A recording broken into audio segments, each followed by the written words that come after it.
Middle east में Iran और Israel America की चल रही जंग को अब 10 दिन हो चुके हैं, लेकिन अभी भी ये जंग रुकने का नाम नहीं ले रही है, बल्कि हर दिन के साथ ये और ज्यादा भयानक हो रही है। ईरान पर इजराइल और अमेरिका ने मिलकर जो सटीक हमला किया, उसमें ईरान के सर्वोच्च नेता अली खामेनेई की मौत हो गई।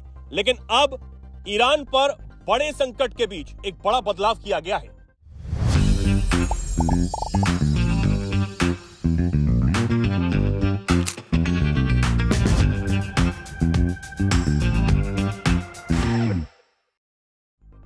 अयातुल्ला अली खामेनेई की मौत के बाद उनके बेटे मुज्तबा खामेनेई को देश का नया सुप्रीम लीडर चुन लिया गया है। इजराइल और अमेरिका की तरफ से धमकियों के बीच ईरान ने नए सुप्रीम लीडर के पीछे एकजुटता भी दिखाई है।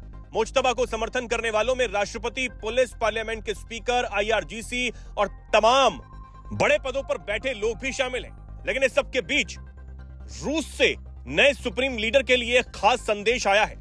रूसी राष्ट्रपति पुतिन ने मुज्तबा खामेनेई को ईरान का नया नेता चुने जाने पर बधाई दी है और कहा है कि उन्हें भरोसा है कि वो अपने पिता के काम को सम्मान के साथ जारी रखेंगे और कठिन मुश्किलों का सामना करते हुए ईरानी लोगों को एकजुट करेंगे।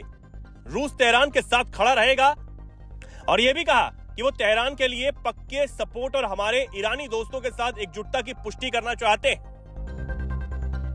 अब रूसी राष्ट्रपति पुतिन के इस बधाई संदेश से यह तो साफ हो गया कि रूस अमेरिका के दबाव की कोई परवाह नहीं करता, जबकि राष्ट्रपति ट्रंप और इजराइल ये साफ कह चुके हैं कि नए सुप्रीम लीडर भी उनके निशाने पर है।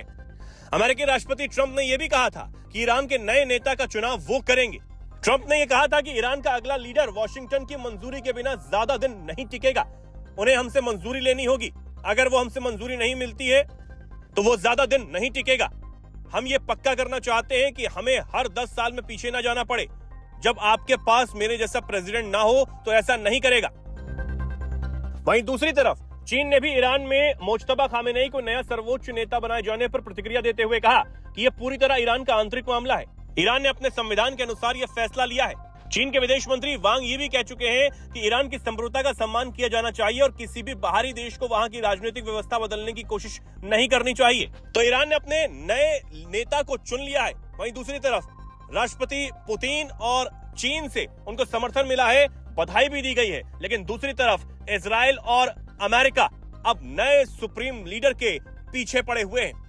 आपको बता दें कि इस बीच ये भी खबर सामने आई कि इजरायली सेना ने एक बड़ा दावा करते हुए कहा कि मुज्तबा खामेनेई हाल ही में हुए एक हवाई हमले में बुरी तरह घायल हुए हैं। लेकिन इजरायली सेना ये भी मान रही है कि मुज्तबा अभी जिंदा है। अब दिन ब दिन ये हालात तेजी से बदलते हुए नजर आ रहे हैं। लेकिन अब ये समझना होगा कि ईरान और अमेरिका इजराइल के बीच चल रहा ये संघर्ष कब तक रुकेगा।